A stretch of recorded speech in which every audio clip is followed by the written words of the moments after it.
বলা হয় জ্ঞানী আর শক্তিশালীরা দেখে শুনে পথ চলে, তারা কখনোই ওভার স্মার্টনেস দেখায় না, যেটা দেখিয়েছিল রংপুর রাইডার্স।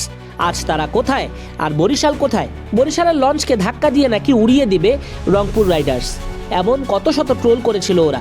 প্রতিটা দলের বিপক্ষে জিতলেই তাদের অ্যাডমিন সুপার পাওয়ার নিয়ে লোক হাসাতো, আর আজকে তাদেরকে নিয়েই হাসাহাসি হচ্ছে। বরিশালের জনগণ ঠিকই ফাইনালে যাবার উল্লাসে। কীর্তনখোলাবাসীর আজ আনন্দের রাত। জিতলেই ফাইনাল, আর হারলেও সুযোগ থাকবে আরেক ম্যাচ। তবে জয়টা নিজেদের করে নিল ফরচুন বরিশাল।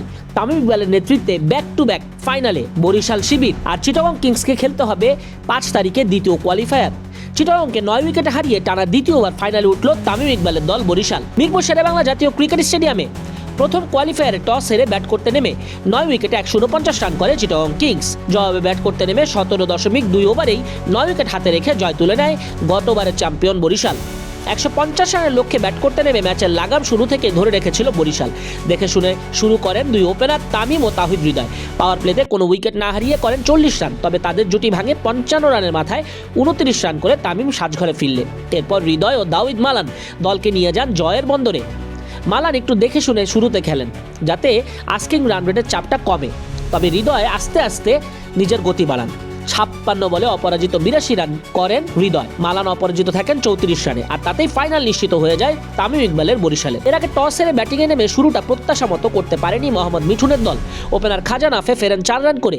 চিটাগংয়ের হয়ে আসর জুড়ে দুর্দান্ত ফর্মে থাকা গ্রাহাম ক্লার্ক ফেরেন মাত্র 6 রান করেই। অধিনায়ক মিঠুনও এদিন ফেরেন মাত্র 1 রানে। পাওয়ার প্লেতে 42 রান তুলতেই ওরা হারায় 4 উইকেট। এরপর দলের হাল ধরেন ওপেনার পারভেজ হোসেন ইমন ও শামীম হোসেন পাটোয়ারি। দুজনে গড়েন 50 রানের জুটি। 36 রান করে ইমন সাজঘরে ফিরলেও দলের বিপর্যয় সামাল দেন পাটোয়ারি। 29 বলে তুলে নেন অর্ধশতক। শামীমের ব্যাট থেকে আসে 47 বলে 79 রানের ইনিংস। শামীম আর ইমন ছাড়া চিটাগংয়ের আর কোনো ব্যাটারি 2 অঙ্কের ঘরে পৌঁছাতে পারেননি, যার কারণে 9 উইকেটে মোটে 149 রানে থামে চিটাগংয়ের ইনিংস। বরিশালের হয়ে 5 উইকেট নিয়েছেন অভিষিক্ত মোহাম্মদ আলী। কাইল মায়ার্সও দুর্দান্ত করেছেন কামব্যাকে। এই জয় টানা 2 আসরে ফাইনালে উঠল তামিমের দল বরিশাল।